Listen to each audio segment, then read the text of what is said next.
here tonight with Shawn Roten's mom, Robin Amy. Hi. And she'd like to share with you some perhaps previously unknown stories and insights into this complex young man.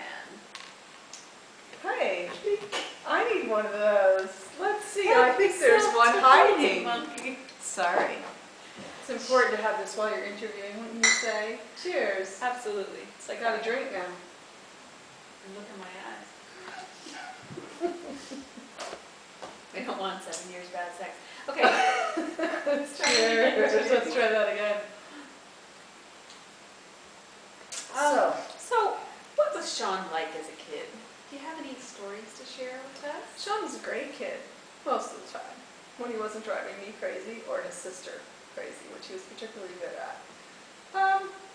He was pretty active, you know, the normal running around, jumping, loved to climb trees. Had a wicked, probably still does, allergy to mango trees, which he found out climbing the mango tree in the lot above our house. He won't like this. Had bad allergies in bad places. Was a little uncomfortable. A little bit like the poison ivy allergies he had with my nephew a few times in upstate New York. So do you have Don't scratch there. any embarrassing stories that you might like to tell about Shawn? Well, I don't know how embarrassing it is. Might be. Well, we'll find out, won't we? When Shawn was 6, he had this friend named Jordan. Jordan's mom was single. She'd never been married, had this little guy, and she was a little more, shall we say, open, or felt this need to talk to her son about things that I didn't necessarily think I needed to be telling Shawn and bring in yet. Was his name Jordan Bieber? No. No. Jordan. Jordan was his first name. So Jen had already told Jordan about sex. Not about male and female, that's, you know, sex, male, sex, female, but about the actual act of having sex at 6, which I thought was a little young and unnecessary, however. Say so.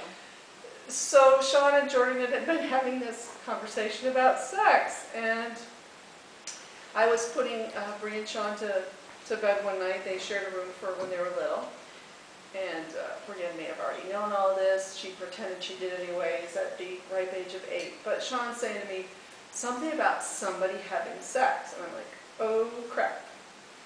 What do you mean someone's having sex? Shawn, do you know what sex is? And he said, yes. It's when a man and a woman are lying on a bed together and they're kissing each other and rolling around. Well, he wasn't And far I off. thought I might need to be a little more explicit about that, because if he decided to talk about this in front of other adults, you know, sometimes people get all wigged out and they're upset and offended or whatever. So I looked at him and I said, well, actually, Shawn, no, that's not what sex is. Sex is when a man puts his penis into a woman's vagina. And he's 6 years old, so imagine, you know, little 6-year-old, and he gets this look on his face that I was so bummed I didn't have a camera rolling, because it was hilarious. I could just see his mind going, no way, that can't happen. Yeah, and how am I going to do that? And then he looks at me and he goes, I'm never going to do that. So do you think he's stayed true to his word? I hope so. Cheers to that. Cheers. And now, a word from our sponsor.